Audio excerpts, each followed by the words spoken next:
itu. Nah, baik. Ketika kita memahami Muhammadiyah, maka kita tidak boleh tidak. Kita harus niscaya paham tentang ADART-nya. Jadi kita harus paham ADART anggaran dasar dan anggaran rumah tangga. Konsekuensi ketika ada di sebuah organisasi. Sama halnya kalau kita itu masuk organisasi apapun, yang kita tanya adalah ADART, anggaran dasar dan anggaran rumah tangga. Setelah itu kita akan memahami tentang karakteristiknya, gitu. Nah, itu harus konsisten, gitu. Harus punya komitmen juga, harus istiqomah, harus punya ghiroh, gitu, semangat yang kuat untuk selalu melakukan sebuah pemahaman kajian tentang anggaran dasar, anggaran rumah tangga, dikenal dengan kepribadian Muhammadiyah, gitu.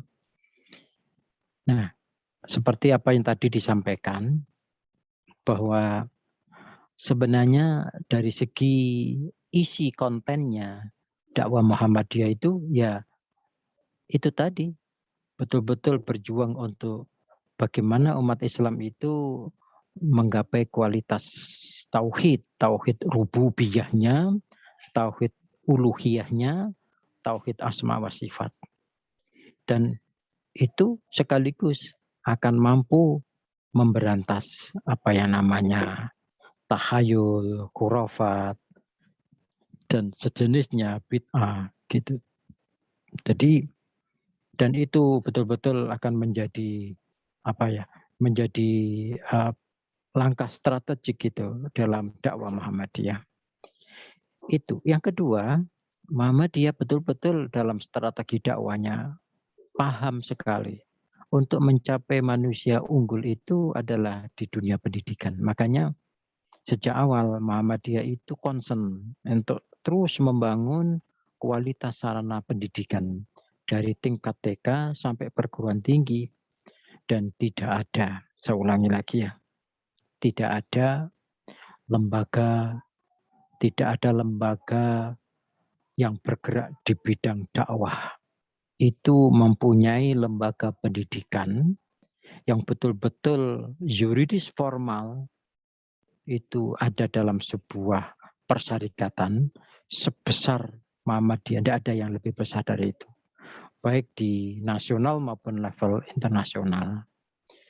Mungkin di organisasi lembaga dakwah saudara kita yang lain ada, tetapi secara formal, terlehal formal dalam sebuah institution Muhammadiyah, gitu ya, dalam sebuah institution itu mungkin ada, tetapi lagi-lagi lembaga dakwah lain itu masih banyak bukan atas nama persyarikatan, bukan atas nama organisasi, tetapi atas nama person-person, gitu, tokoh-tokoh agama, gitu.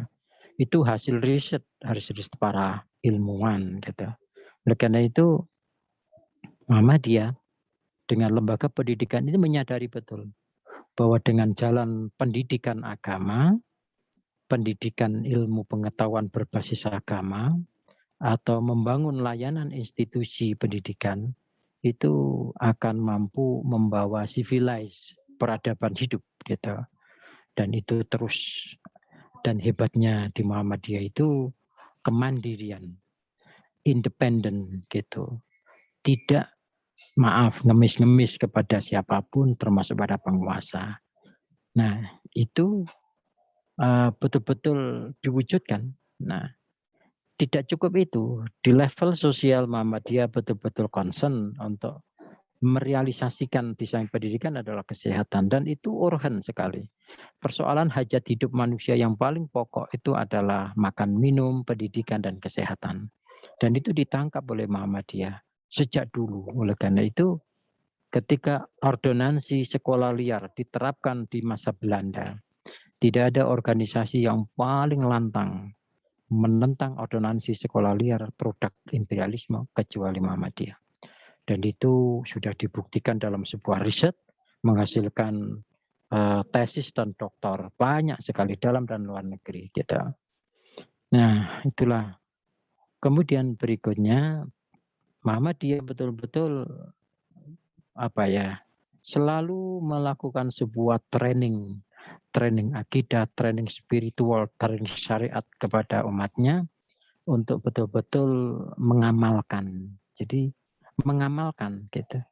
Nah, amalun sholih termasuk membangun apa yang disebut dengan budaya filantropi, budaya kedermawanan. Dan itu di Muhammadiyah begitu sangat terkenal gitu. Tidak ada organisasi dakwah Islamia di Indonesia maupun luar negeri yang secara struktural mempunyai kekayaan sebesar Muhammadiyah. Tidak ada gitu. Dan itu ada sebuah profesor dari Jepang itu yang meneliti tentang itu gitu.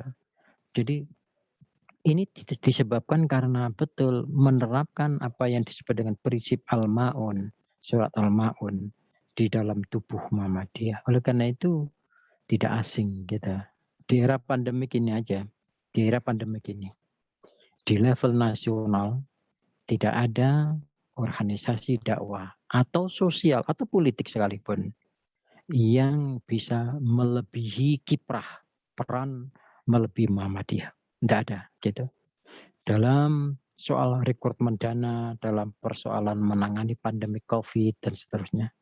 Dan itu Masya Allah triliunan gitu. Dan Muhammadiyah tidak ingin dipuji. Muhammadiyah tidak ingin wah begitu.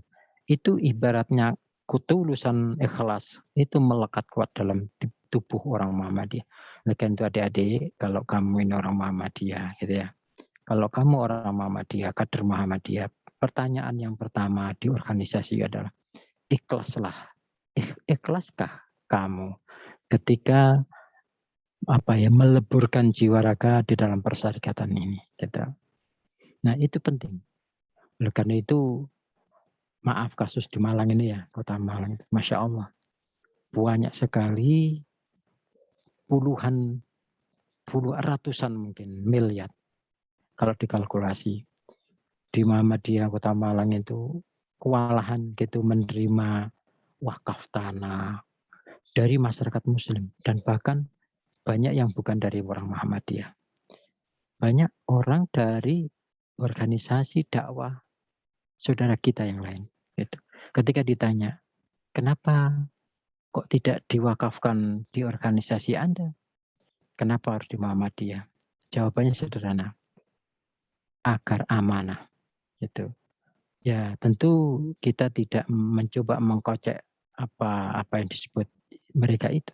Tapi inilah sebuah ujian bagi kita semua, para kader Muhammadiyah, ketika sudah terjun di wadah organisasi Muhammadiyah, you harus betul-betul paham ADART, kaidah yang namanya kaidah Muhammadiyah.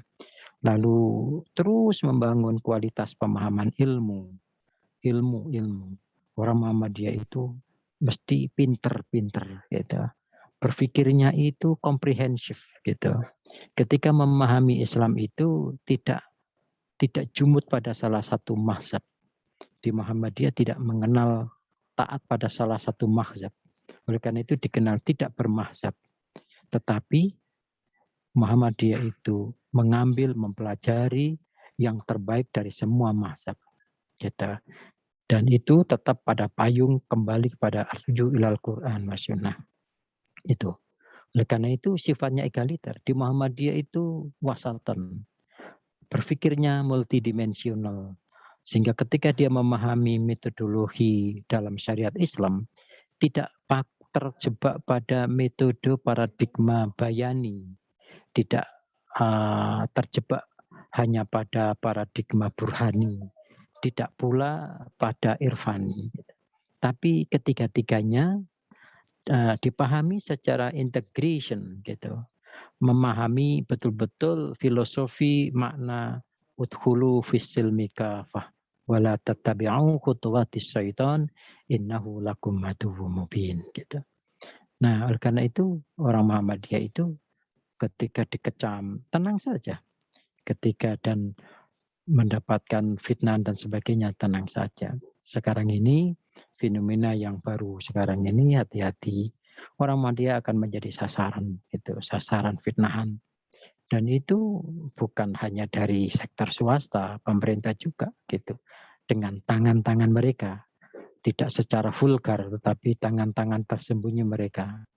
Tapi Muhammadiyah tetap berada pada kepribadiannya, gitu ya, yang kokoh kepada akdi ART, kokoh kepada pesan-pesan moral yang disampaikan para pendahulu Muhammadiyah. Baik, saya kira itu cukup. Sharing kita sharing bicara tentang Muhammadiyah ya. Kalau tadi pagi bicara tentang konten isi dakwah, sekarang wadah. Nah, ketika kita ada di wadah Muhammadiyah, bagaimana kita? Nah, gitu. Jangan sampai kita itu, jangan sampai kita itu mencari ketenaran Muhammadiyah. Muhammadiyah sudah tenar. Kita masuk di dalamnya itu akan terbawa besar. Besar. Karena apa? Muhammadiyah memberi peluang kita untuk terlibat dalam proses dakwah amar ma'ruf nahi mungkar yang egaliter gitu, yang wasatoniyah, tengahan gitu, tidak ekstrim, tidak eksklusif tetapi inklusif, dengan betul-betul kita berada pada 3 kendaraan gitu, 3 kendaraan. Kendaraan tauhid, yaitu memurnikan tauhid. Muhammadiyah selalu memurnikan tauhid. Lalu dengan kendaraan lembaga, institusi, majelis pendidikan, majelis wakaf, majelis kesehatan, majelis gitu ya. Lalu kendaraan apa? Kendaraan amaliyah kita yang berbasis ketulusan, hanya mengharap ridho Allah gitu. Nah, karena itu insya Allah kalau kader Muhammadiyah sejati itu tidak pernah lelah untuk berdakwah gitu. Dan insya Allah kader Muhammadiyah itu tidak gampang terbeli, nah gitu ya, tidak gampang terbeli oleh kekuasaan, oleh apapun dunia. Kalau kader Muhammadiyah sesungguhnya gitu. Sehingga dia betul-betul meresapi filosofi gitu, hidupilah Muhammadiyah, jangan cari hidup di Muhammadiyah gitu. Itu sangat penting ya, sangat penting. Sama saja dengan begini gitu. Berjuanglah menegakkan kalimat Allah gitu. Allah nanti yang akan memberesi semua urusanmu gitu. Kan begitu, kalau engkau membela agamaku, aku yang akan menjadi pembela engkau, itu kata Allah. Dan itu penting gitu. Jadi kamu adik muda ya, kalau kamu ingin hebat dalam hidup ini, harus hakul yakin bahwa dengan cara membela agama Allah, terlibat dalam dakwah amar ma'ruf nahi mungkar, Allah akan menyelesaikan seluruh persoalan hidup kamu. Bahkan di dalam sebuah hadis sahih gitu ya, itu dalam terminologi antar manusia gitu. Rasul katakan, man yasyara ala mu'syirin yasyarallahu alaihi fid dunya wal akhirah. Barang siapa yang suka menolong, siapa yang suka memudahkan, barang siapa yang suka memberikan solusi kepada sesama temannya muslim, yasyarallahu alaihi fid dunya wal akhirah. Allah pasti akan memudahkan dia, menolong dia, memudahkan dia menyelesaikan segala persoalan di dunia ini dan segala persoalan di akhirat nanti gitu. Jadi maaf ya, kita ini orang Muhammadiyah harus bangga. Alhamdulillah kita ada di sebuah wadah organisasi yang benar gitu, yang benar gitu. Tujuannya benar, visinya benar gitu. Dan maaf kalau tidak benar gitu ya, maaf kalau tidak diridhoi oleh Allah. Ya organisasi ini tidak sebesar ini gitu. Masya Allah gitu. Kekayaan secara nasional yang terbesar itu selain pemerintah itu Muhammadiyah. Jadi kalau negara sih tidak kita bahas. Kalau hal yang bersifat non-government, pemerintah. Jadi kalau kita bicara NGO, non-government organization, NGO, Muhammadiyah satu-satunya organisasi nasional yang mempunyai kekayaan yang terbesar di Indonesia maupun luar negeri. Nah, gitu. Oke, kalau ada pertanyaan, silakan. Saya pikir itu cukup. Kita diskusi, kita sharing sampai jam 1.50. Sementara itu, saya sampaikan terima kasih. Assalamualaikum warahmatullahi wabarakatuh. Waalaikumsalam warahmatullahi wabarakatuh. Terima kasih Pak Arifin yang telah menyampaikan materinya gitu ya. Baik teman-teman sekalian, jadi kan tadi ketika materi pertama kita sudah mengetahui dan sama-sama belajar bahwa bagaimana posisi dakwah dalam agama Islam itu sendiri. Dan kemudian kita melanjutkan pada materi kedua ini masuk pada ranah Muhammadiyah. Bagaimana Muhammadiyah menerapkan dakwahnya gitu seperti itu ya. Karena dalam seperti yang kita ketahui bahwa secara konstitusi bahwa Muhammadiyah itu ciri khas gerakannya itu ada 3, yaitu pertama sebagai gerakan Islam, yang kedua sebagai gerakan amar ma'ruf nahi mungkar, dan yang ketiga yaitu sebagai gerakan tajdid atau pembaharuan. Ya mungkin seperti itu tambahannya saya gitu ya. Ya mungkin kepada teman-teman peserta, Ahmad Farhan, Talita, Rahma, Zuhroh, mungkin ada yang ditanyakan, Vira juga mungkin. Ya dipersilakan. Silakan.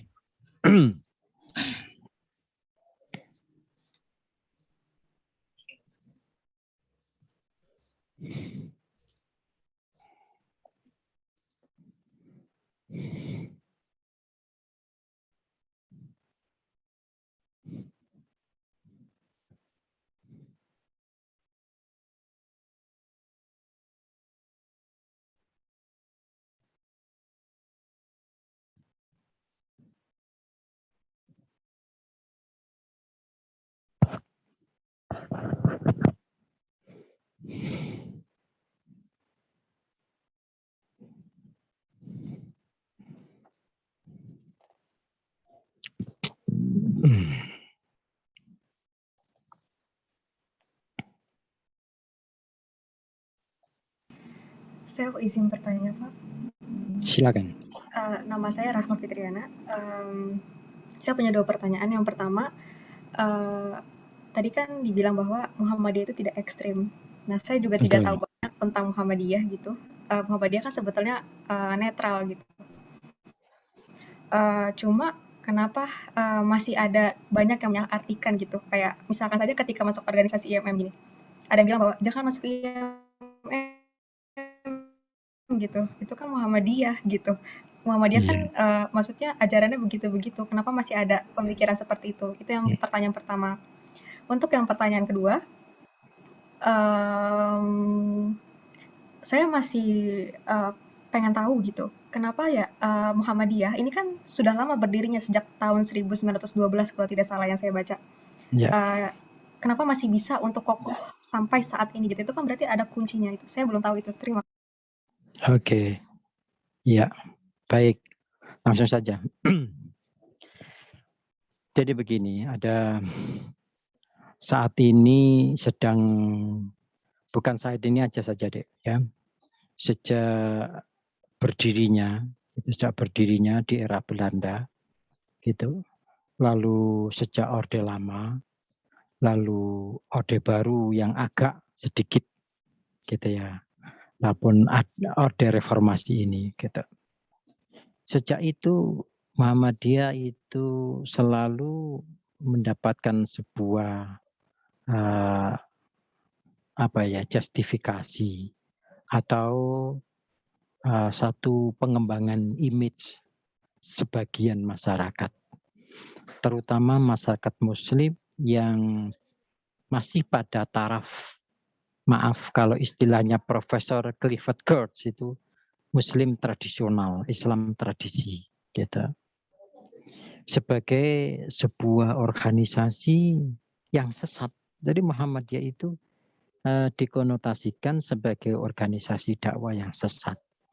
Bahkan disebut aliran agama yang sesat, bahkan disebut agama baru. Nah, itu adalah tentu narasi-narasi yang mereka tidak tahu sejatinya Muhammadiyah itu apa, gitu. Oleh karena itu kita punya kesempatan dalam kondisi proses-proses sosial di masyarakat, ketika ada pemikiran-pemikiran minir seperti itu, maka kita harus memberikan satu penjernihan konsep.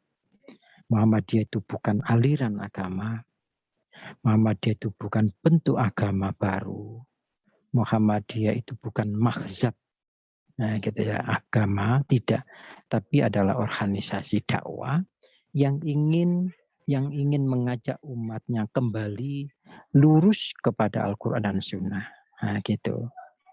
Jadi tidak berada pada posisi sinkritisme, gitu, atau mengalkulturasi tentang keyakinan, gitu. Malah sekarang ini ya, nanti adik-adik akan menerima satu opini yang opini itu sengaja dicipta, dibuat gitu. Bahwa Muhammadiyah itu adalah aliran Wahabiyah, gitu, Wahabi gitu. Wah, itu juga. Dan hal seperti itu sebenarnya bukan sesuatu yang baru gitu. Dulu juga seperti itu. Nah, bagi Muhammadiyah apapun sebutan luar itu karena mereka khawatir. Nah, jadi mereka itu sebenarnya khawatir kalau Muhammadiyah itu besar, gitu, hegemoni pola beragama yang tercampur adukan, tidak murni, itu nanti akan hilang. Tidak mau gitu. Dalam istilah sosiologi organisasi itu ada, gitu.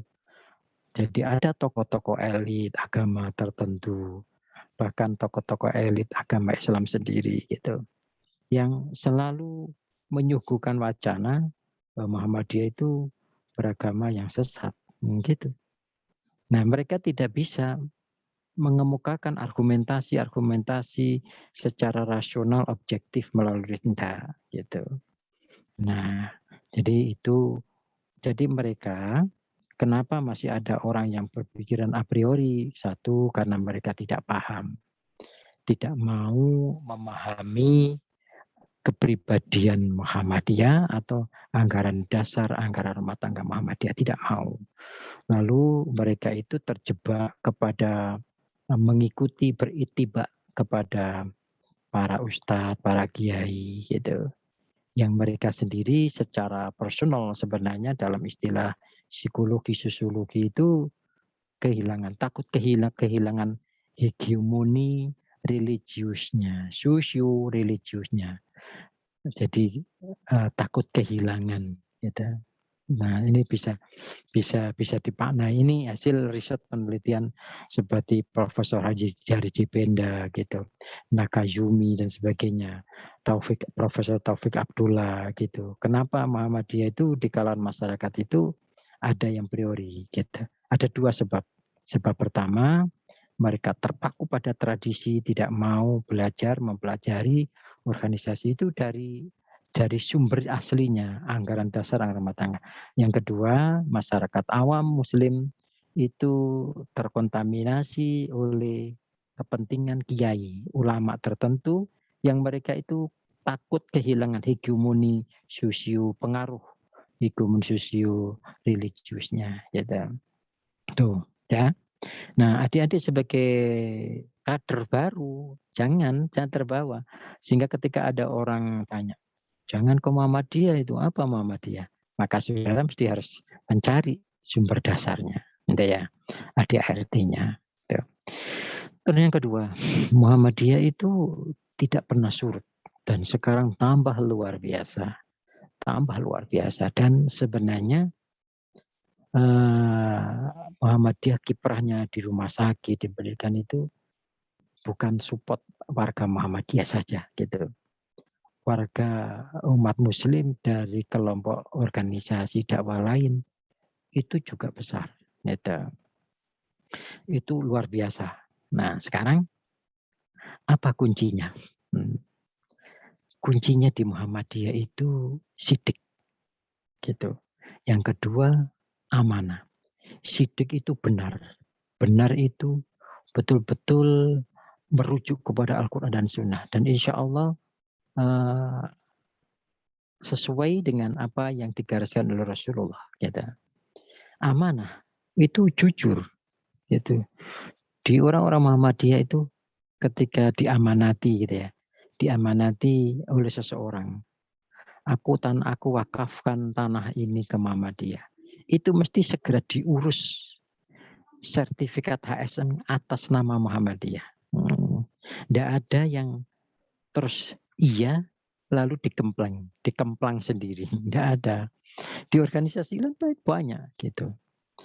Makanya di Muhammadiyah itu lembaga lasismu itu luar biasa. Gitu kredibilitasnya. Di lembaga dakwah lain, lembaga lasis itu masih banyak atas nama tokoh agama tertentu, kiai tertentu. Bahkan masih banyak kan di kampung-kampung itu kalau mengeluarkan zakat kepada kiai gitu. Dan tidak ada audit. Gitu. Maka kelebihan di Muhammadiyah itu manusianya tulus ikhlas gitu ya. Tidak ada yang ingin meraih kepentingan di situ. Yang kedua terorganize, terstruktur organisasi gitu. Jadi kalau adik-adik ini mempelajari di lembaga hukum pemerintah gitu ya, di Menkumham gitu ya, di Menkumham. Saya dapat info karena kebetulan ponakan saya ada di Menkumham. Tidak ada organisasi di Indonesia ini yang mempunyai aset yang betul-betul terregistrasi, tercatat di Menkumham melebihi Muhammadiyah. Nggak ada yang bisa. Gitu. Jadi betul-betul ketika orang itu mau mewakafkan, mereka aman gitu.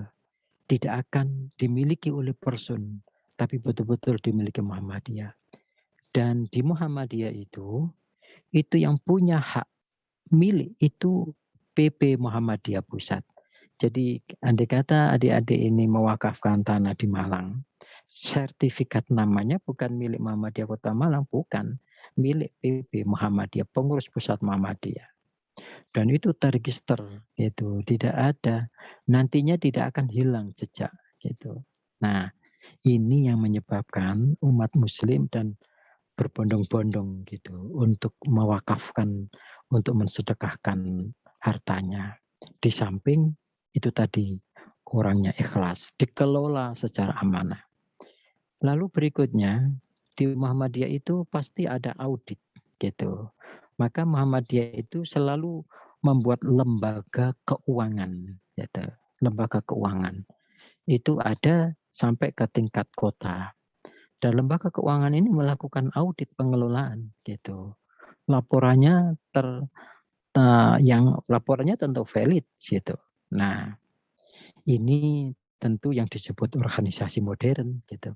Makanya Profesor Haji Peda dalam bukunya The Chrysanthemum and the Sword itu, kemudian Kahin, kemudian banyak lagi tadi saya sebut Taufik Abdullah dan tokoh-tokoh baru seperti Profesor Dorojatun Kuntar Jakti gitu ya. Itu wah ini Muhammadiyah itu memang luar biasa. Itu yang menyebabkan eksis terus gitu. Atas dasar itu maka tentu kita ini rasanya enak gitu. Makanya kalau ingin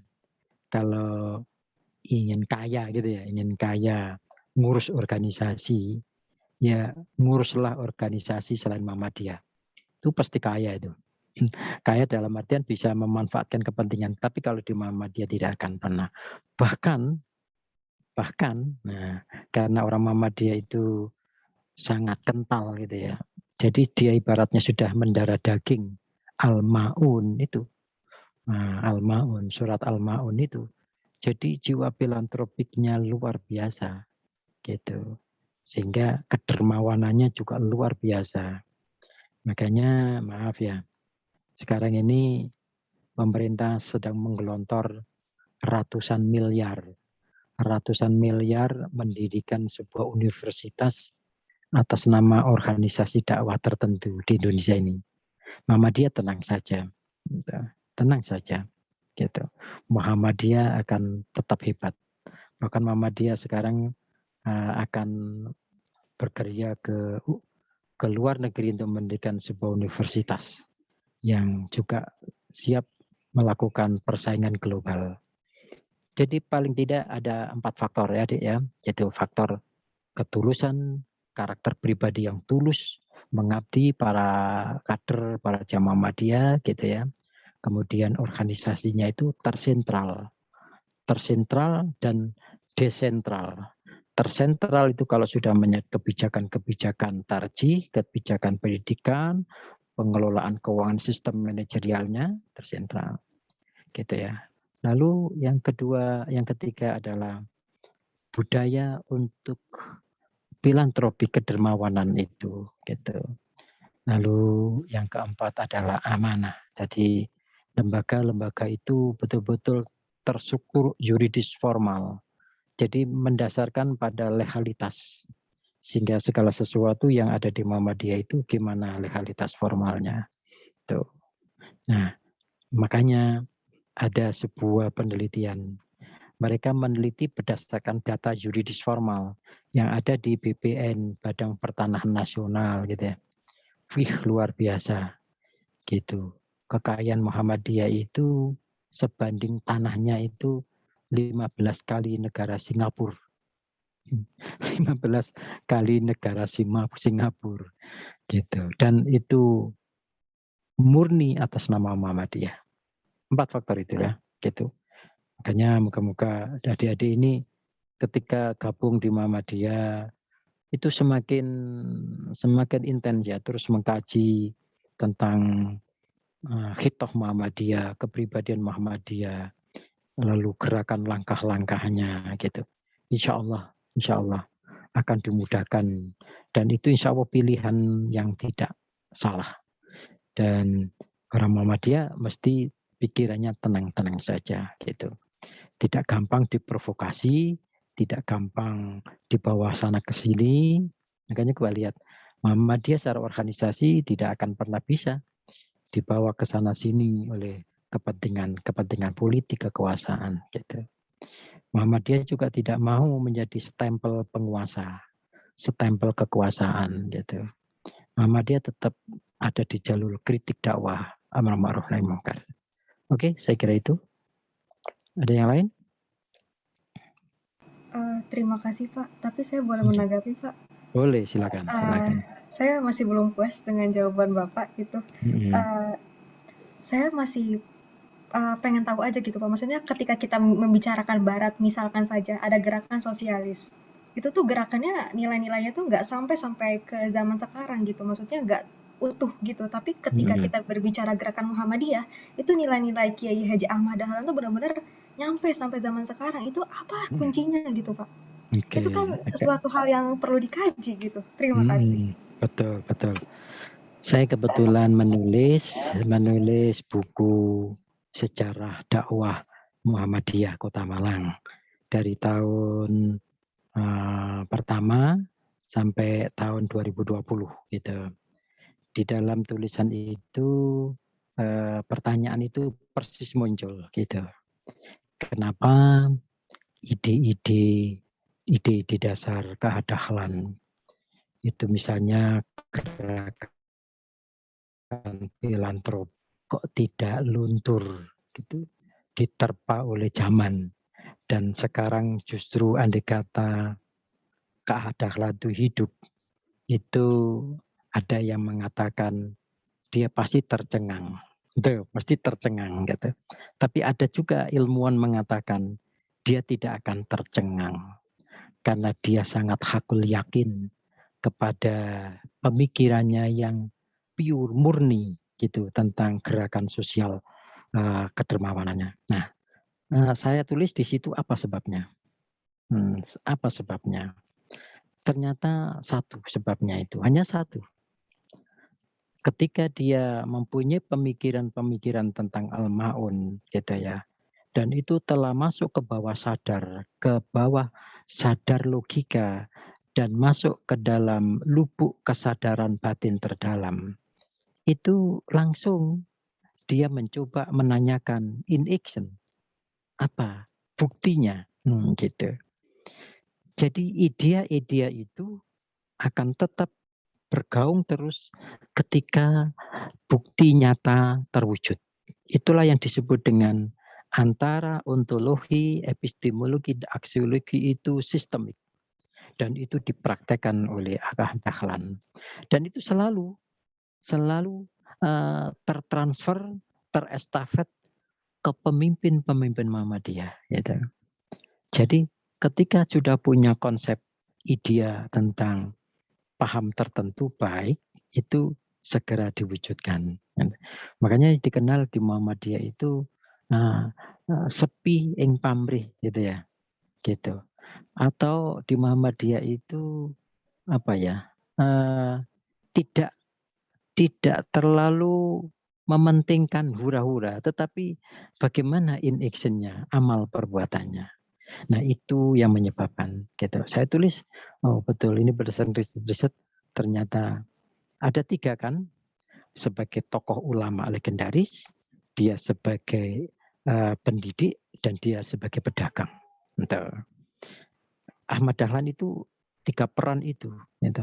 Sebagai ulama, gitu. Sebagai ulama, dia kan tidak diragukan gitu keulamaannya gitu. Lalu dia mencoba untuk menerobos jalur pintu edukasi, maka dia selalu kokoh untuk mendirikan sekolah. Lalu dia juga sebagai seorang pedagang, makanya dia adalah aktivis di SDI Serikat Dagang Islam Indonesia. Nah, yang paling penting itu tadi, gitu. Ide-ide itu langsung diikuti dengan praktek-praktek, gitu. Dan itu yang betul-betul luar biasa di Muhammadiyah.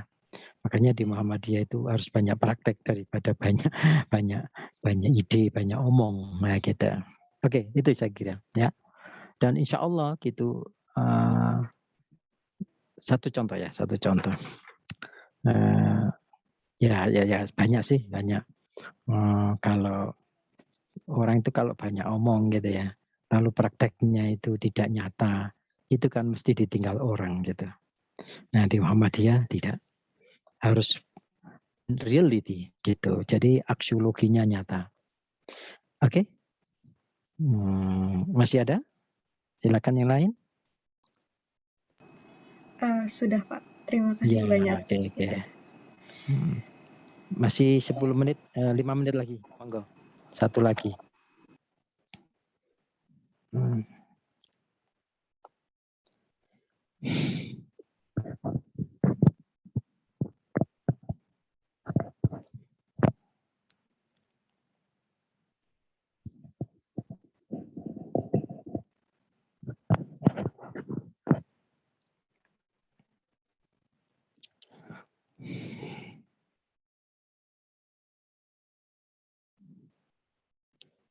Oke, kalau tidak ada, kita akhiri ya.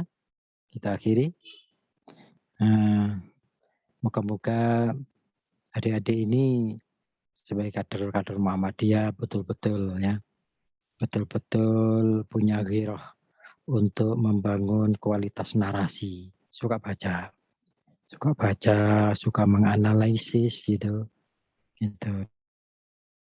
Dan disolusi sehingga ketika kita menjadi orang yang berdiri di depan orang lain itu tampilkan bukan sebagai maaf ya, orang yang tidak tahu gitu, tapi orang yang selalu mencerahkan. Makanya dakwah Muhammadiyah itu dakwah yang selalu mencerahkan dan berkemajuan. Itu artinya mencerahkan itu selalu menawarkan pemikiran-pemikiran multidimensi. Jadi betul-betul Muhammadiyah itu memegang teguh surat An-Nahl 125. Uda'u ila sabili rabbika bil hikmah wal mau'idatil hasanah wajadilhum billati ya ahsan. Ajak orang itu dekat Allah. ajak orang itu memahami aturan Allah dengan cara bil hikmah.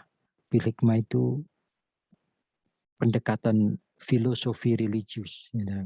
Wal mau'izatul hasanah itu dengan pendekatan ilmu. Hikmah tadi bisa juga dalam bentuk akhlak al-karimah. Gitu.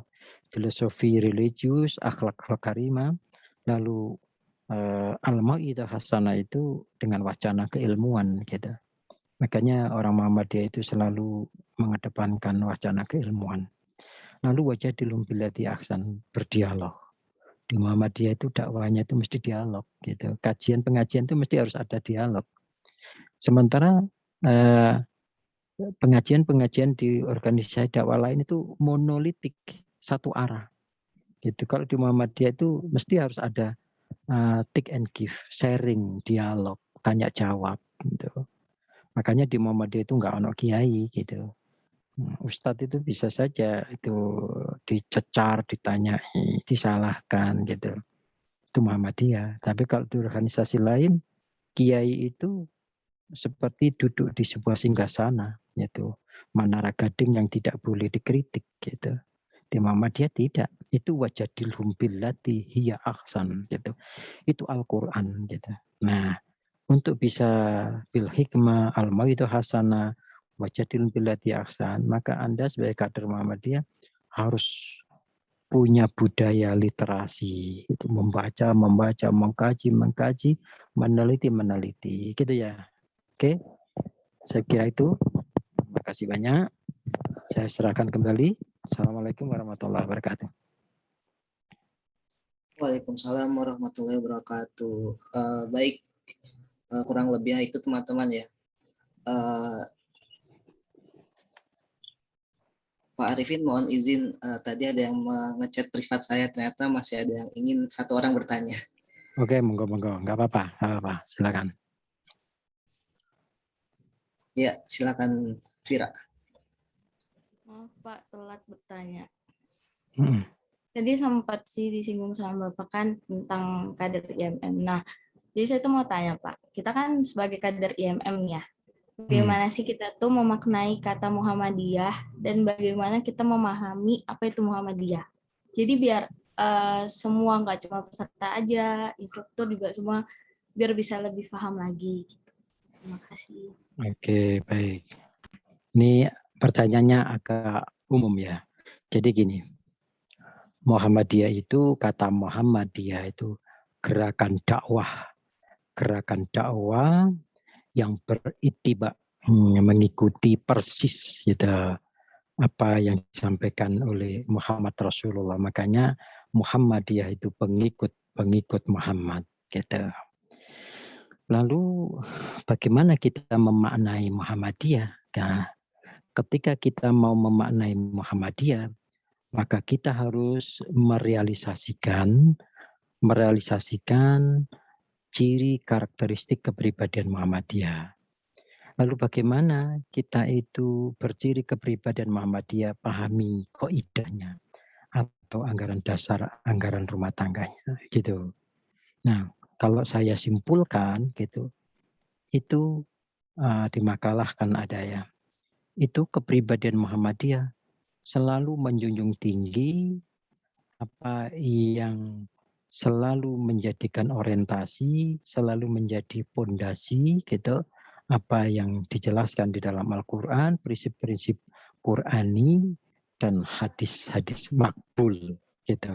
Gitu. Di Muhammadiyah itu tidak mengenal mazhab gitu. Tidak mengenal salah satu dijadikan sebagai panutan utama, enggak. Semua imam-imam yang dikenal dalam Muhammadiyah itu, yang dikenal di dalam Islam itu juga diikuti oleh Muhammadiyah. Dicari yang terbaik gitu. Dan di Muhammadiyah itu mengetengahkan pola beragama itu tidak terlalu ekstrim, tidak terlalu eksklusif gitu. Tapi Islam kalau dalam Al-Quran itu baina dzalika qawama, tengahan gitu, ummatan wasaton gitu. Nah, moderat. tapi moderat, tidak liberalis gitu. Nah, jadi memaknai Muhammadiyah ya artinya kita betul-betul harus bisa memahami anggaran dasar rumah tangganya, anggaran dasar dan anggaran rumah tangga, lalu kita terlibat aktif itu di kiprah-kiprahnya agar kita bisa memaknai gerakan dakwah Muhammadiyah itu betul-betul mampu memberikan nilai maslahah yang banyak gitu, pengayom gitu. Nah, ini yang penting dan itu proses terus gitu. Itu proses. Kalau makna Muhammadiyah sih statis gitu ya, makna Muhammadiyah tak statis. Tapi kalau memaknai Muhammadiyah itu dinamis dan kita harus terlibat di dalamnya terus, mengetengahkan terus, mensosialisasikan terus gitu. Sehingga dinamika di Muhammadiyah gerakan dakwahnya terus akan berkemajuan. Itu yang dimaksud. Jadi berkemajuan itu progress of change, bergerak dan terus membaharui gitu. Sehingga ke depan akan semakin baik, semakin berkualitas gitu. Oke, saya pikir itu. Sehingga sekali lagi kiprah kita memaknai itu dinamik dan seumur hidup kita gitu, seumur hidup kita. Saya makanya sepanjang hidup ini harus menghidupi Muhammadiyah, tidak mencari hidup di Muhammadiyah gitu. Oke, terima kasih itu. Oh ya, saya ingatkan silakan ya, nanti bisa mulai besok lusa sempatnya Vira sama Rahma ini bisa ngambil kenang-kenangan buku dari saya ya ke Masjid Manarul Islam, nanti tanya di satpamnya. Barakallah khan kasir. Assalamualaikum warahmatullahi wabarakatuh. Waalaikumsalam warahmatullahi wabarakatuh. Terima kasih Pak. Okay. Mungkin jelas ya Vira ya atas tadi pertanyaannya ya. Oke. Baik. Mungkin sebelum seperti biasa seperti tadi materi 1 sebelum kita akhiri mungkin Pak Arifin berfoto bersama dulu Pak mungkin. Oke, silakan.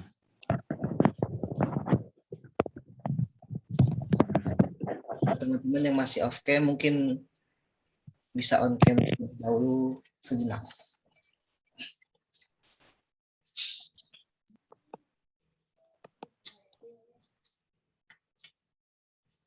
Oke ya, 1, 2, 3. 1 kali lagi.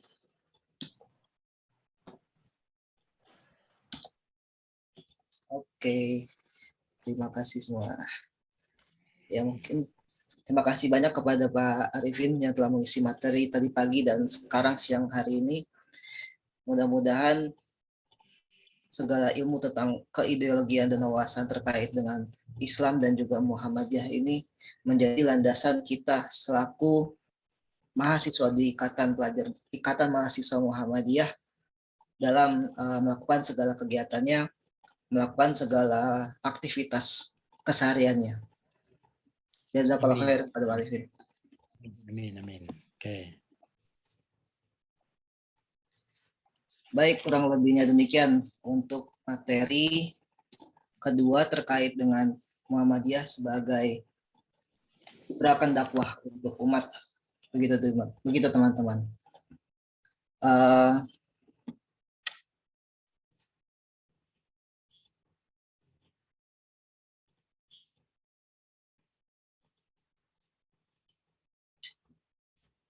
Untuk selanjutnya kita setelah kita selesai ya mendapat materi dan mendapat insight tersendiri terkait dengan keislaman itu dalam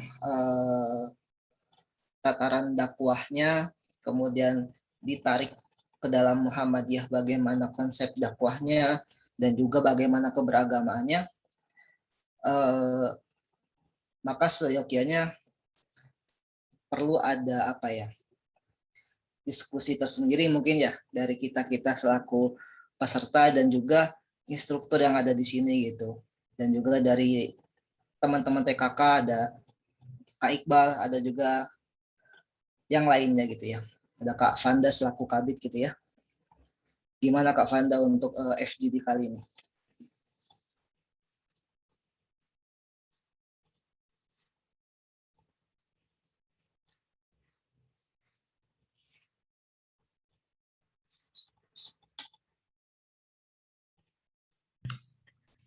Ya, FGD kali ini mungkin langsung bisa dipimpin sama Zufar dan Bibin ya yang hari ini bertugas gitu. Untuk materinya yang dibahas atau konteks apa yang bakal dibahas nanti nggak terlepas dari materi yang sudah disampaikan hari ini. Kan kita kemarin sudah tadi yang awal, materi awal kita sudah disampaikan tentang dasar-dasar terkait dakwah Islam. Nah, sekarang juga sudah disampaikan tentang wadah dakwah itu sendiri, yaitu melalui Muhammadiyah. Nah, mungkin dari tema yang sudah disampaikan itu bisa ditarik buat jadi bahan diskusi gitu. Zufar mungkin, atau seperti apa? Begitu ya. Bagaimana teman saya Bibin? Bagaimana Bibin?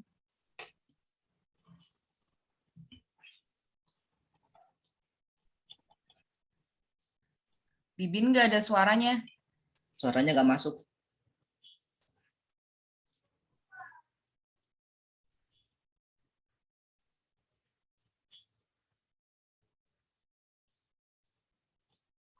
Tidak ada Bibin. Oh ya, buat teman-teman mungkin karena tadi kan sudah dikasih apa ya referensi dan mungkin esai ataupun makalah dari Pak Arifin, mungkin teman-teman juga bisa sekalian membukanya sekaligus diskusi dan juga kita membaca referensi tersebut gitu ya. Sudah di-share-kan ya Kak Fanda ya? Sudah ada di deskripsi grup, sudah aku share linknya di situ. Oke, terima kasih.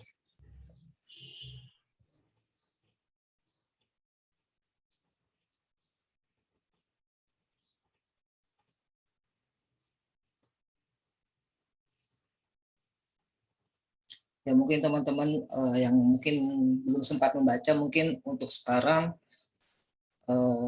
dicoba untuk apa ya, membacanya terlebih dahulu, ya mungkin sekitar 5-10 menit, sehingga nanti kita bisa mengungkapkan mungkin beropini, ataupun mungkin ada yang tidak diketahui, dipertanyakan, dan sebagainya gitu ya.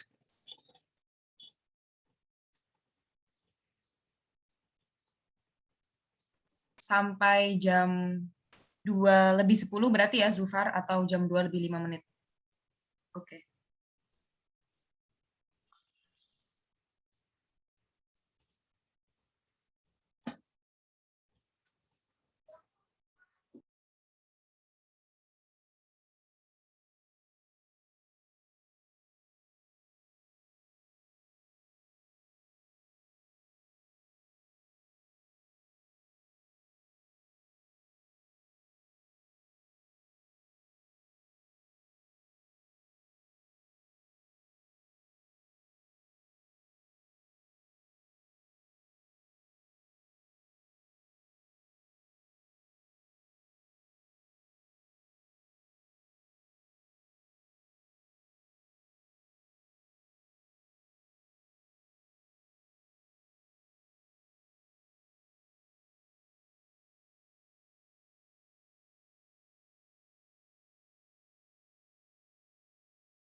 Gimana teman-teman? Sudah baca apa belum nih? Udah kelar nggak bacanya?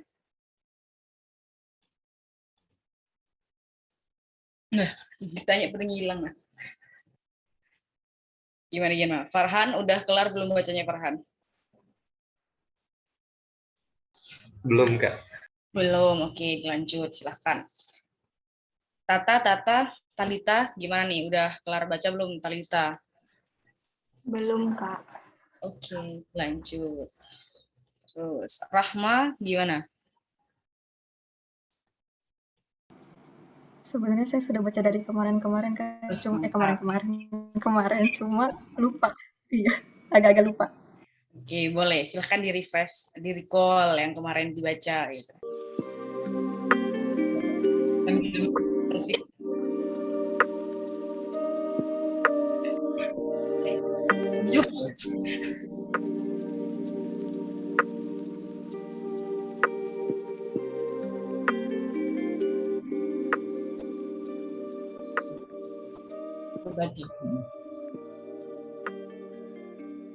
Di mute lah.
Nah, gimana nih? Udah dirasa udah cukup ya untuk pembacanya. Gimana nih? Mungkin ada perwakilan lah salah satu orang sebelum akhirnya kalau nggak ada yang mau bakalan Kak Zufar tunjuk.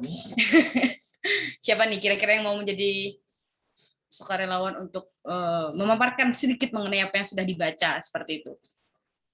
Ya mungkin isinya itu seperti mereview dari 2 esai ini, ataupun bahkan mungkin ada yang ketika kita membaca ternyata di benak kita itu atau di pengetahuan kita ternyata kok seperti ini gitu, muncul pertanyaan seperti itu, atau mungkin mengapa demikian, kok Muhammadiyah seperti ini, kenapa Islam seperti ini begitu, atau yang menjadi keresahan lah setelah membaca itu, silahkan dilempar di forum. Mari kita bahas bareng-bareng, kita diskusikan bersama-sama nih. begitu ya Kak Fanda.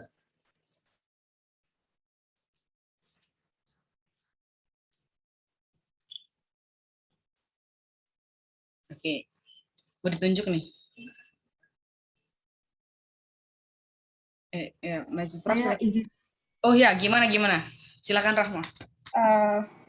Mohon maaf, saya izin off memang dulu itu. Ya, pertanyaan saya begini. Ini kan ada bacaan ya bahwa tujuan persyarikatan Muhammadiyah adalah menegakkan dan menjunjung tinggi agama Islam sehingga terwujud masyarakat Islam yang sebenar-benarnya gitu. Nah, saya masih bingung gitu. Maksudnya kan kita dalam konteks bernegara itu kita ada agama Islam, Kristen, Buddha dan lain sebagainya. Maksudnya mewujudkan masyarakat Islam yang sebenar-benarnya itu bagaimana gitu. Terima kasih. Kamu belum on. Ya gimana? Nanti teman-teman yang lain ada yang bisa menanggapi terlebih dahulu. Apakah mungkin nih pernah diskusi kah sama kating-kating sebelumnya dan sudah pernah membahas hal-hal seperti itu? Mungkin bisa disampaikan. Gimana? Vira mungkin Vira? Kakak-kakaknya juga mungkin bisa membantu, ada Kak Iqbal, ada Kak Kori, Kak Dia, ya, ada Kak Mbak Fanda, wah mantap nih. Ada Kak Zahra. Nice. Ada Kak Fakih, astagfirullah nggak dilihat. Nih Kak Fakih ini luar biasa sekali ilmunya teman-teman. Nanti bisa mungkin menyampaikan sedikit pandangannya mengenai pertanyaan yang sudah disampaikan oleh Rahma tadi. Tapi sebelumnya kita kasih kesempatan untuk peserta-peserta dulu.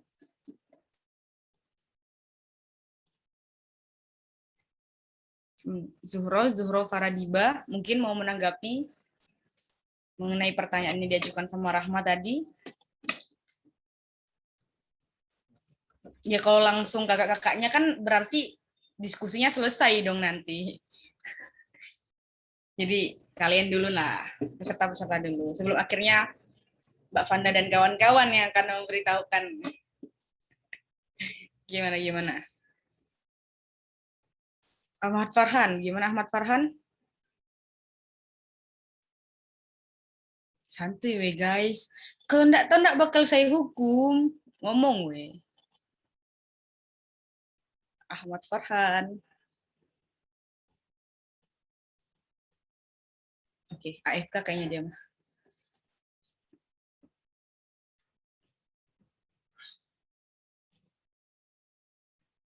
Gimana Talita?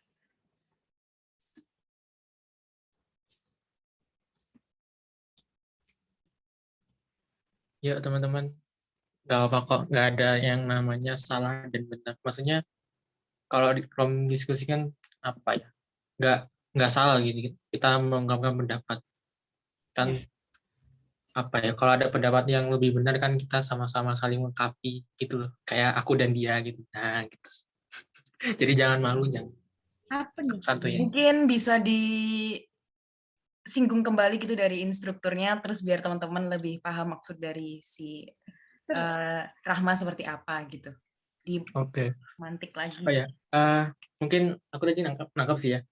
Jadi kan kalau di Muhammadiyah itu kan dijelaskan bahwasanya untuk menciptakan apa tuh lingkungan Islami yang sebenar-benarnya. Sedangkan di Indonesia itu agama di Indonesia itu beragam, nggak hanya Islam, hanya ada Kristen, ada ya Kristen, Buddha dan sebagainya. Itu maksudnya kayak gimana? Itu sih.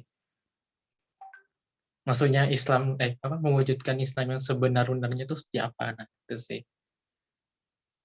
Kurang lebih gitu ya di Rama ya. Atau mungkin bisa ditulis di kolom komentar soalnya apa ya, takutnya lupa gitu teman-teman. Mungkin.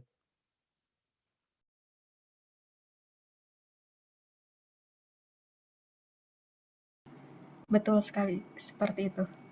Terima kasih.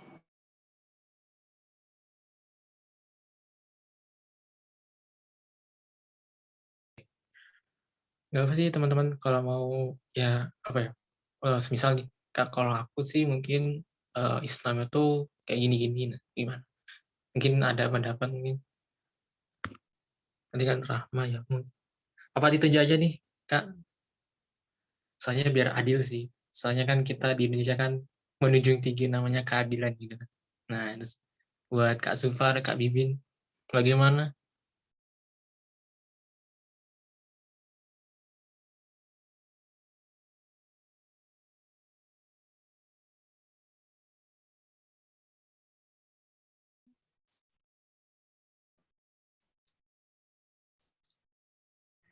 Ya, gimana teman-teman?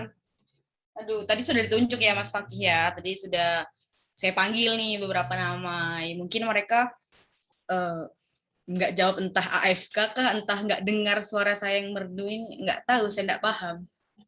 Gimana nih teman-teman?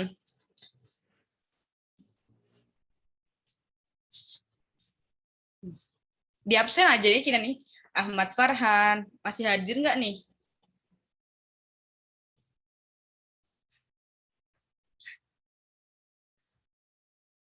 Ahmad Farhan. Halo Ahmad Farhan, ada Talita. Iya, ada... Kak. Nah, akhirnya aku pikir AFK antum.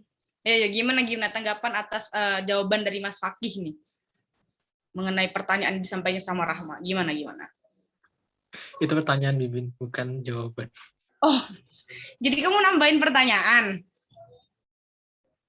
Itu memperjelas pertanyaannya si Rahma tadi gitu loh. Mungkin dari teman-teman kayak apa nih, kan kalau siang tuh kan rada-rada gimana ya, maksudnya ngantuk gitu kan, itu sih diulang lagi gitu loh. Oke, terima kasih Mas Fakih. Gimana Farhan, tanggapannya?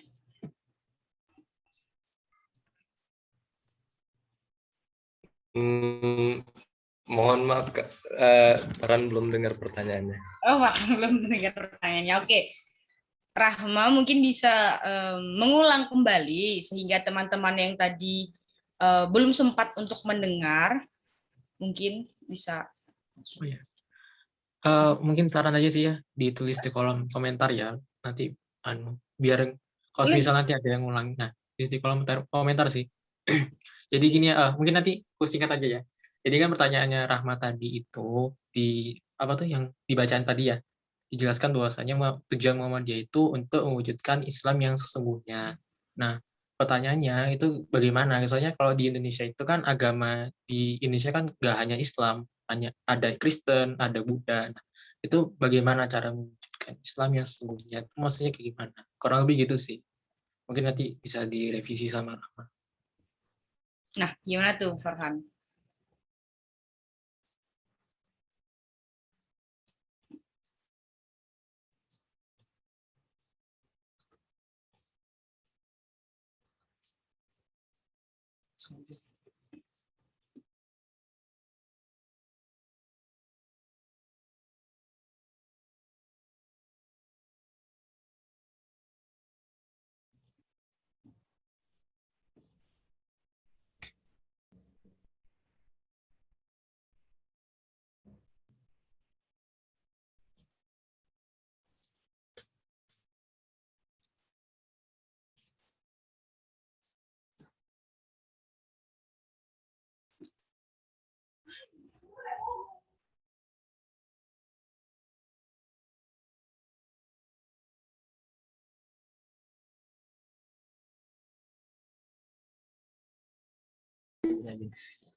Oke. Mungkin ini sedikit apa namanya, recall lah.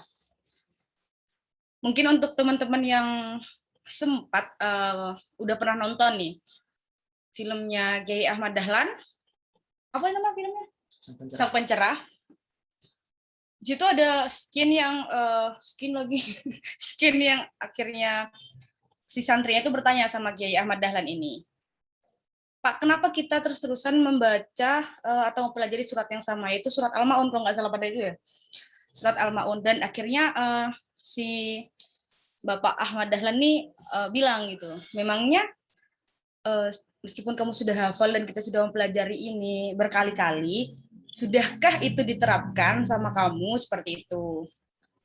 Dan santri ini bilang belum Pak, nah, itu nanti bisa dikoreksi ya teman-teman ya. Itulah akhirnya kenapa Ahmad Dahlan ini punya Muhammadiyah ini punya cita-cita yang untuk mengembalikan masyarakat Islam yang sebenar-benarnya. Karena apa? Karena memang pada saat itu spirit zamannya itu sudah banyak orang-orang Islam, tapi belum ada yang mempraktekkan secara langsung seperti itu. Jadi masih banyak kelaparan, masih banyak yang tidak peduli satu sama lainnya, bahkan seperti itu.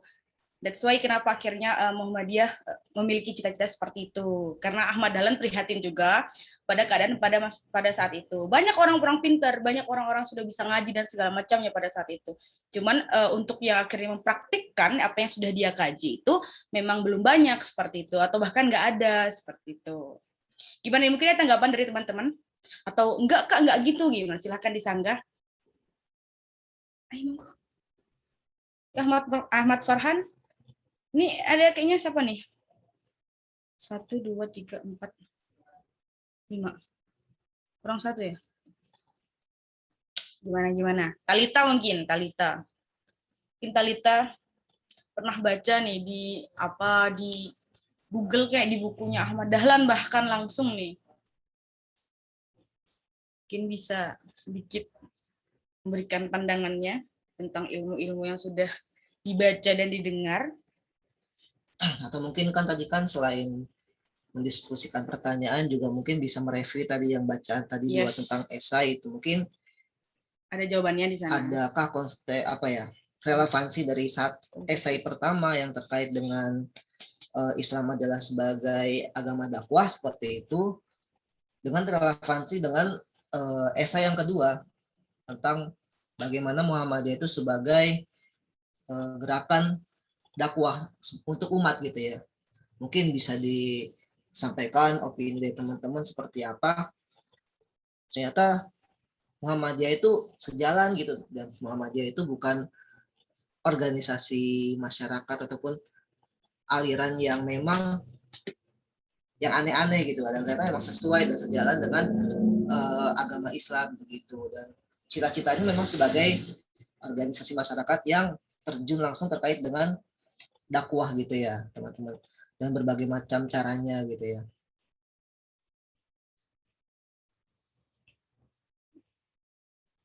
Ya, teman-teman.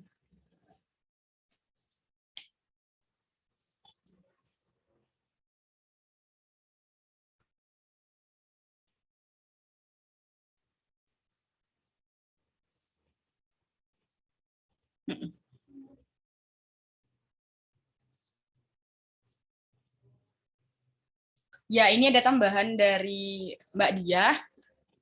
Mungkin ini Mbak Diah mau on mic atau seperti apa?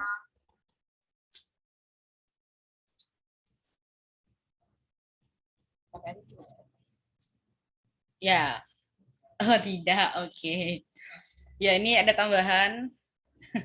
Jadi ada tambahan dari Mbak Diah. Jadi selain memang karena kita tahu ya pada saat pendirian Muhammadiyah itu di Jawa, terutama di Jogja, Masya Allah, itu keadaan umatnya pada saat itu banyak yang Islamnya kecampur sama tradisi gitu kan, seperti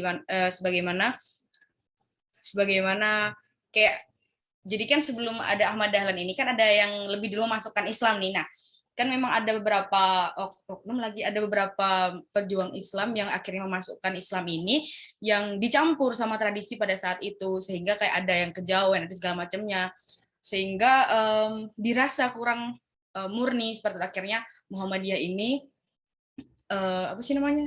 berusaha untuk memurnikan atau mengembalikan lagi kepada syariat-syariat yang harusnya dilakukan kayak gitu. Mungkin tambahan dari Mas Zufar, Mbak Fanda, atau mas-mas yang lain di sini, kakak-kakak yang lain maksudnya. Gimana nih Mbak Fanda? Aku mau menanggapi pertanyaannya si Rahma tadi sih sebenarnya. Oke, boleh. Silakan. Kalau yang tadi yang dibahas ini mungkin masih selaras, cuman aku lebih mengerucut ke situ mungkin ya. Ini dari yang aku pahamin saja ya.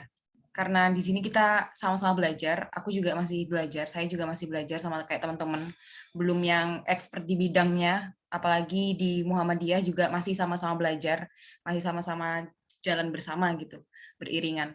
Kalau dari yang pertanyaannya si Rahma, itu kalau menurut saya, menciptakan masyarakat Islam yang sesungguhnya itu tidak terlepas dari bagaimana sifat-sifat Muhammadiyah itu sendiri atau bagaimana dasar-dasar dari Muhammadiyah itu sendiri gitu. Yang tadi sudah dijelaskan sama Pak Arifin itu ya, kalau Muhammadiyah itu sifatnya enggak eksklusif tapi inklusi. Dari situ kan sebenarnya sudah sangat mencerminkan kalau Muhammadiyah itu suatu organisasi yang sangat menjunjung tinggi kata toleransi. Nah, di situ. Kemudian menciptakan masyarakat Islam yang sesungguhnya ya, sebenar-benarnya gitu. Ya, intinya masih sejalur dengan itu. Kalau dari sudut pandang aku, di agama Islam sendiri, di Al-Quran sendiri, itu sudah sering banget ya, masih menjadi pembahasan hingga detik ini gitu. Tapi sebenarnya sudah sangat jelas kalau kita mau, ya tergantung sudut pandang masing-masing. Kalau dari sudut pandang saya, Islam termasuk agama yang sangat menoleransi gitu. Salah satu contohnya ya kalau kalian tahu hukum tanah atau kalau di zaman dahulu, zamannya Rasul itu ketika ada orang yang non-Muslim tinggal di tanah Muslim, itulah ya intinya itu nanti mereka tetap diizinkan tapi dengan syarat-syarat tertentu gitu. Nah dari situ kita sudah tahu kalau ternyata memang Islam itu menjunjung tinggi kata toleransi. Jadi menurut saya menciptakan masyarakat Islam yang sesungguhnya itu nggak terlepas dari toleransi. Jadi bukan berarti menciptakan seluruhnya harus masyarakat Islam gitu, enggak. Tapi ya kita harus menghargai satu sama lain dengan kaidah-kaidah Islam yang berlaku gitu. Itu kalau dari aku sih, kayaknya dari Fakih, dari teman-teman TKK juga ada. Karena kita di sini kan sama-sama belajar ya. Jadi kalau correct me if I'm wrong. Mungkin bisa saya kembalikan ke Mbak Bibin dengan Mas Zufar ya. Ya, terima kasih Mbak Fanda. Ini mungkin ada sedikit tambahan ya dari Mas Zufarnya. Silakan disampaikan. Ya, kalau aku menanggapi bahwa kita melihat sama-sama dari diksinya gitu ya, bahwa menegakkan dan menjunjung tinggi agama Islam itu sangat jelas ya, bahwa sejatinya di mana-mana kita berada, konsekuensi logis dari kita beragama Islam bahwa jelas kita harus menegakkan dan menjunjung tinggi agama Islam. Kemudian yang menjadi pertanyaan adalah mengapa harus menjadikan masyarakat Islam yang sebenar-benarnya. Bagaimana dengan agama-agama yang lain gitu ya, selain Islam. Nah, perlu kita cermati bahwa diksi di sini yaitu masyarakat Islam, bukan masyarakat Muslim. Jadi, hal yang ingin disampaikan dari tujuan ini bahwa membumikan nilai-nilai Islam yang memang itu universal, seperti yang toleran, yang moderat, yang apalagi ya, yang inklusif, yang kata Kak Fanda tadi, itu menjadi nilai bersama dari masyarakat kita gitu, khususnya masyarakat Indonesia. Lebih khusus lagi masyarakat Muslim yang menganut agama Islam begitu. Jadi sebenarnya tidak ada salahnya dari tujuan ini. Dan mungkin pertanyaan dari Rahma mungkin wajar seperti itu ya, karena memang melihat kondisi Indonesia yang majemuk, tidak hanya Islam begitu ya. Namun yang dituju di sini bahwa nilai-nilai Islam yang bagaimana itu universal itu bisa menjadi nilai bersama dari masyarakat di Indonesia. Seperti kita tahu nilai-nilai itu, aku yakin sih itu pasti positif kan. Mana ada sih nilai-nilai Islam yang nggak positif, gitu kan? Kira-kira menjawab nggak Rahma? Atau mungkin memberikan tanggapan lagi, silahkan. Tahu teman-teman yang lain mungkin. Ntar kalau diskusinya cuman segini kan jadi forum apa? Ya, mungkin atau Kak Iqbal. Izin masuk. Mungkin tadi yang disampaikan Kak Fanda sama Zufar itu udah bener sih, maksudnya mau pengen nambahin aja sih ya. Kalau nggak salah di Al-Quran itu dijelaskan Al-Baqarah yang intinya ya ayyuhalladzina amanu khulu fisil mikafah, yang intinya tuh kita tuh disuruh masuk ke dalam Islam secara kafah, secara sempurna, dalam artian nggak setengah-setengah gitu. Mungkin dari teman-teman ada yang melihat bahwasanya ada yang muslimah ya, muslimah, tapi dia nggak jilbaban. Nah mungkin tujuan Muhammadiyah di sini kan menjadikan masyarakat yang Islami. Jadi yang dulunya mungkin masih suka buka jilbab, nanti diarahkan buat istiqomah buat jilbab. Mungkin itu sih, tambahan aja sih.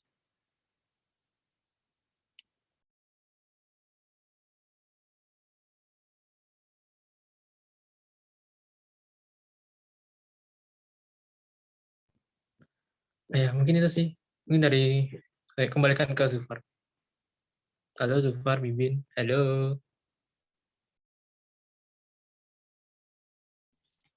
Ya, gimana teman-teman yang lain? Silakan. Ini kalau Kak Fanda, Kak Faki, dan Kak Diah yang terus-terusan ngomong, nanti FGD-nya jadi punya fasilitator sama instruktur nih. Teman-teman peserta, silakan. Aduh, kepencet lagi. Lagi Rahma gimana? Ada tanggapan lagi atau mungkin masih kurang puas atau gimana gitu? Yang lainnya juga boleh ya, Juro. Saya sudah puas sekali dengan jawabannya. Cuma ini ada satu pertanyaan lagi. Cuma begini, mungkin ini agak sedikit keluar konteks ya, tapi nggak keluar-keluar banget gitu. Begini, ada sebuah kata syekh, itu ada sebuah perkataan seperti ini.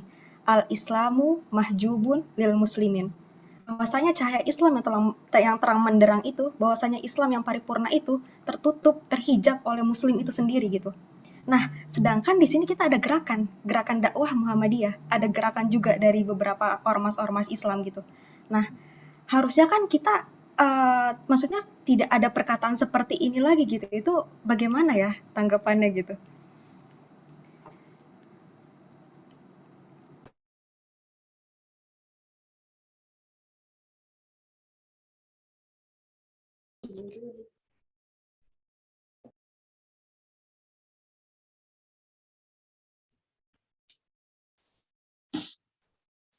Sorry, gimana Rahma? Bisa diulangi. Jadi, baik, tidak apa-apa. Jadi seperti ini. Ini kan kita gerakan dakwah Muhammadiyah gitu, dan banyak sekali ormas-ormas Islam lainnya gitu. Nah, ada syekh yang mengatakan seperti ini, al-Islamu mahjubun lil muslimin. Bahwasannya cahaya Islam yang terang menderang itu, bahwasannya cahaya Islam yang paripurna itu terhijab oleh muslim itu sendiri gitu. Sedangkan kita sudah banyak gerakan dakwah gitu. Nah, itu apa ya? Harusnya kan kita sedikit menutupi kekurangan dari cahaya Islam yang tertutup oleh muslim itu sendiri, tapi kenapa malah kita sebagai muslim yang menutup cahaya Islam itu sendiri gitu? Terima kasih. Betul. Seharusnya kan memang kalau dakwah itu kan artinya kita guna mencerahkan gitu, mencerahkan masyarakat ataupun mencerahkan orang gitu ya. Begitu kan Rahma harusnya ya. Tapi mengapa sebutkannya maka kita sebagai muslim yang seharusnya mendakwahkan ataupun mengamalkan nilai-nilai Islam itu malah menjadi penghalang dari siar Islam itu sendiri, begitu ya Rahma ya? Betul sekali. Nah, kalau dari pandangku sendiri gitu ya, mungkin dari Rahma pernah dengar gitu ya, kalau ungkapan seperti ini. Saya melihat di Eropa itu, saya melihat Islam di Eropa, namun saya tidak melihat Muslim di Eropa. Saya melihat banyak Muslim di Indonesia, namun sangat dikit sekali Islam di Indonesia, ataupun saya tidak melihat Islam di Indonesia. Gitu nggak? Pernah dengar nggak sih? Karena bagiku itu wah, seharusnya kita sebagai Muslim yang merepresentasikan dari Islam itu tersendiri, kan nggak mungkin kan Islam direpresentasikan oleh umat Kristiani gitu kan, ataupun umat Buddhis gitu kan, dan itu kan direpresentasikan dari penganut agama itu sendiri. Maka ya bukan yang salah sih ya kalau aku memandangnya, tapi memang ketidaktahuan kita ataupun kekurangan kita ya seperti itu. Kita tidak memiliki kesadaran bahwa kita ini sebagai muslim ini sebagai representasi dari agama kita sendiri gitu. Karena masyarakat tuh biasanya melihat bahwa karena satu muslim dia menilai Islam secara general. Itu kan logika yang salah sebenarnya. Kita Bibin ya sebagai alumni IDM. Astagfirullah. Ya, alangkah tidak bijaksananya apabila kita hanya melihat dari satu sisi dan akhirnya mengeneralisasikan semuanya kayak gitu. Tapi mungkin kurang lebihnya sudah disampaikan sama Mas Zufar, tapi sekali lagi ini adalah forum bagi teman-teman semua. Silahkan berpendapat, bukan hanya Mas Zufar, Mbak Vanda, atau hanya Rahma saja. Silahkan mungkin bisa diambil alih oleh Talita nih. Mungkin ada sedikit hal-hal yang nggak dipahami atau mungkin nggak paham dengan pertanyaan Rahma, silahkan ditanyakan lagi. Gimana nih? No offense pokoknya. Nggak masalah. Gunanya ada forum diskusi ini untuk akhirnya buat kalian-kalian yang sedikit kurang paham atau ada beberapa yang mungkin miss atau katakanlah putus-putus nih jaringannya Kak, bisa ditanyakan lagi kayak gitu. Nah, silahkan teman-teman. Jangan bilang AFK nih kalian semua. Jangan diskusi di WA. Ini udah ada forum buat diskusi. Jangan diskusi di WA. Ayo silahkan bicara. Kami tahu siapa yang diskusi di WA. Saya tahu Anda ini diskusi di WA. Ayo silahkan diskusi di sini. Jangan susah. Kita harus susah sama orang tuh. Enggak, saya punya bukti. Anda ini yang jangan seuzon. Ayo, Talita, diskusi sama kami, Talita. Jangan sama Vira, diskusi sama kami. Ayo, Talita Zaza.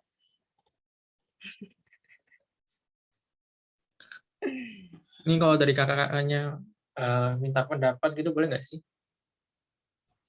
Kenapa harus dari kakak-kakak? Enggak, ini diadakan ya kan? untuk peserta. Dari tadi kakaknya sudah ngomong, silahkan diberi ruang untuk pesertanya. Jangan hanya ingin memintarkan diri sendiri. Tolong ya Mas Fakih, tolong. Siap. Silakan teman-teman yang lainnya. Aku enggak marah guys, aku rada-rada. Sabar, ini ujian. Ayo guys. Siapa nih harus aku tunjuk? 1, 2, 3, 4. Ahmad Farhan, gimana nih? Bergabung lagi ya? Iya, Kak. Iya, kalau aku tanya kira-kira bisa jawab nggak ya?